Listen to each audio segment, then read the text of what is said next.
And if that old covenant had been enough, God wouldn't have ever spoken of bringing another covenant. And if the reader says, well, did God speak of bringing another covenant? He says, sure, right here.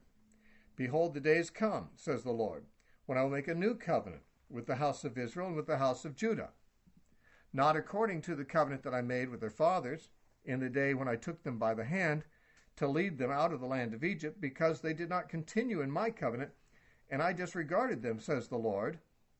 For this is the covenant that I will make with the house of Israel in those days, says the Lord. I will put my laws in their mind and write them on their hearts. And I will be their God, and they shall be my people. None of them shall teach his neighbor, and none his brother, saying, Know the Lord. For all shall know me, from the least of them to the greatest of them. For I will be merciful to their unrighteousness, and their sins and their lawless deeds I will remember no more. Unquote. So, this lengthy quote about the new covenant from Jeremiah 31 proves the points that are made by the author in the previous verses. One, in the verse immediately preceding the quotation, he suggests that the first covenant wasn't faultless. If you had a faultless covenant already, why talk about a new one? If it's not broken, you don't fix it. You don't bring in a new car if your present car is still new, still running perfectly, and still, all that you want it to be. You don't replace it. But if you replace it, it's because there's, your old car's gotten old, or there's features you want in a new car that your old car doesn't have. So when you talk about getting a new car, you're implying that something isn't all you want it to be about your old car. God talks about having a new covenant. It means the old covenant isn't everything that he would like it to be, and therefore it's not faultless. But this passage also illustrates what he means by the new covenant being built on better promises. It's a better covenant, has better promises. What are those? Well, the promises in this passage are not mentioned until verse 10 here. But the promises he names that are better than the promises of the old covenant are 3 in number. In verse 10, that God will write his laws in the heart. The old covenant did not have this as a promise. God gave them laws, but he made no change in their hearts.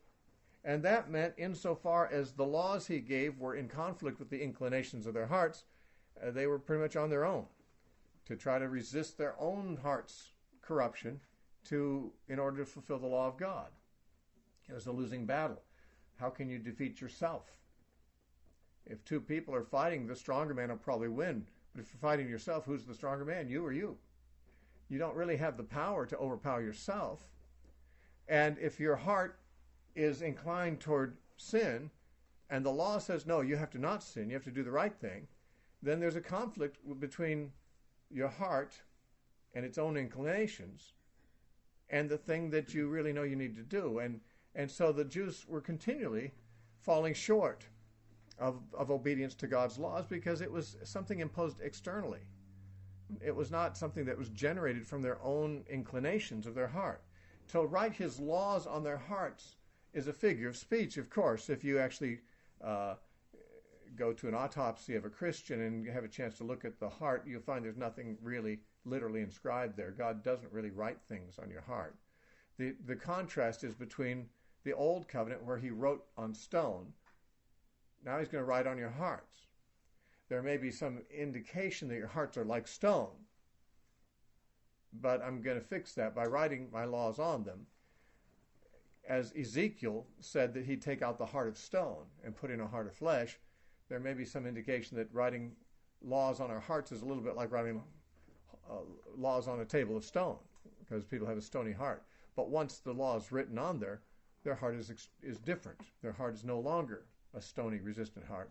It's been engraved. It's been etched with God's laws so that your heart itself is agreeable with the law. So he's promising an inward change that the old covenant never promised. That's a better promise.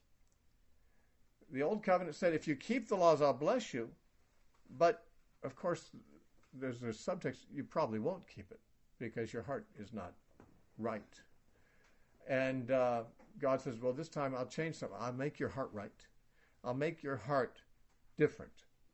And in addition to the passage in Jeremiah, we should cross-reference to the passage in Ezekiel I just alluded to, which is Ezekiel 36, because this is a passage also about the heart, and it's also about the new covenant, though the term new covenant isn't used in Ezekiel, only Jeremiah uses that term.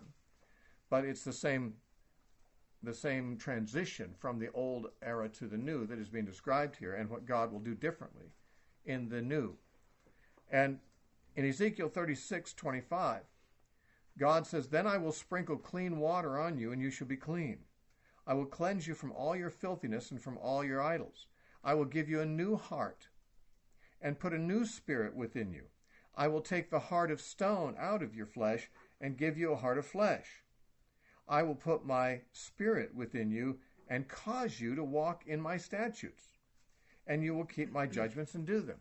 You see, God gave them statutes and judgments in the Old Testament, but he didn't cause them to walk in it. He didn't incline their hearts towards it. That was up to them, and they couldn't do it. The new covenant says, okay, I'm going to do what you couldn't do. I'm going to incline you to that. I'm going to write my laws on your hearts. I'm going to change your heart. And so coming into the new covenant genuinely results in a new heart, which is one of the ways you can tell if someone's really a Christian. Is it in their heart to obey God? Now, it may be in your heart to obey God, but you still don't do it very well because you've got something else going on, your flesh. And the flesh lusts against the Spirit, and the Spirit against the flesh. And these two are contrary to one another, so you can't do what you want to do, Paul said in Galatians 5:17. There's this struggle, but the reason there's a struggle is because your heart has changed. You know, if you were a pagan, you wouldn't be struggling against your flesh. You'd just be cruising. You just sit on cruise control. Just do what your flesh wants you to do. Why fight it? You don't have any motivation to fight it. You are fleshly. But when you have a new heart, it is against some of the inclinations of the flesh. Now you've got a struggle you didn't have before. The unbeliever doesn't have that struggle. The Christian has a struggle because he's got a new heart, but he has an old flesh. That will not be forever, but that's the struggle we have now. But it's good to have a new heart, even if it's more frustrating. Better to be frustrated with your sin than to be sinning and not be frustrated with it. Better to be struggling against your evil inclinations than to just not struggle against them and just do it. The fact that your heart is on God's side is the proof that you are now receiving the promises of the new covenant. God has written the law on the heart. Then another promise is that they'll all know God. In verse 11, "None of them shall teach his neighbor, and none his brother, saying, Know the Lord. For all shall know me, from the least of them to the greatest of them." Now, this is different than the Old Covenant, because in the Old Covenant, only a few people really had any contact with God. Only the high priest could go into the Holy of Holies. Only the priests actually had the Scriptures. The people of Israel depended on the priesthood and the Levites to teach them about God, to teach them the Scriptures. And therefore, the average Jew had no actual connection with God. He worshipped a God that was out there, a God that could be approached at Jerusalem, but the worshiper himself couldn't go right into the Holy of Holies and approach God. There was this barrier between the average person and God. Not everyone knew him other than by hearsay. But they had to be taught about God by the Levites. New Covenant, not so. Everyone has their own relationship with God. Because his Spirit is within you, you have a spiritual communion with God. He teaches you his ways. As a Christian, you don't depend on your neighbor or your brother to say, know the Lord. You already know the Lord. If you're in the covenant, you do, because that's part of the promises of being in the new covenant, that you will know God. 1 John chapter 2 and verse 27, 1 John 2:27 says, "But the anointing which you have received from him remains in you," or abides in you, "and you do not need that anyone teach you. But as the same anointing," that's the Holy Spirit, "teaches you concerning all things, and is true and is not a lie, and just as it has taught you, you will abide in him." You will abide in Christ insofar as you are being taught by God, by his Spirit within you. You don't need a man to teach you. It's obvious that John, in 1 John, is saying that the provisions of the new covenant are yours now. You don't depend on others to let you know that there's a God or who he is. He communes with you himself. You've got a direct line. You've got a direct relationship with God. That's a better promise than the Old Covenant. So having the law in the heart, knowing God individually, not just through other people, those are things that are different in the New Covenant. And the third promise, that's a better promise, is in verse 12. He says, and their sins and their lawless deeds I will remember no more. Now this is going to be something he picks up at the beginning of chapter 10. We won't go into now. But if you notice chapter 10, verse 3, as he's talking about the annual observance of Yom Kippur, he says in Hebrews 10:3, he says, in those sacrifices there is a reminder of sins every year.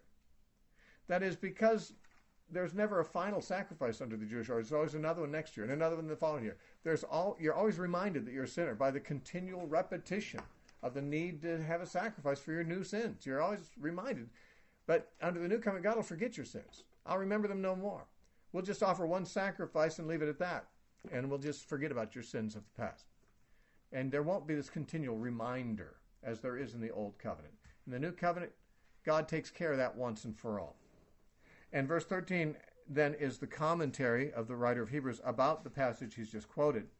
He says, in that he says a new covenant, which he did at the beginning of the quote, he has made the first one obsolete. Now what is becoming obsolete and growing old is ready to vanish away.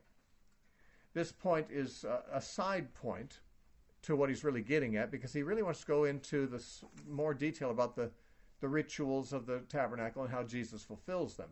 But the fact that this makes the other ones obsolete is an obvious implication, and he wants to point that out. Of course, that has ramifications for the readers. If they're thinking about going back to the sacrificial system, you're going back to what isn't there anymore. As far as God's concerned, it's obsolete. And not only is it obsolete now, it's soon going to disappear altogether, referring, of course, to the fact that the temple and the priesthood would be abolished when Jerusalem was destroyed in AD 70, which could not have been very far off at the time this was written. He said it's about ready. It's growing old. It's ready to vanish away. And that is because it is no longer needed. It's obsolete. It becomes obsolete only because it's been replaced by something better. And so he's going to talk about especially the atoning work of Christ, replacing the high priestly functions on the Day of Atonement in chapter 9 and 10. But we'll stop here and come back to that.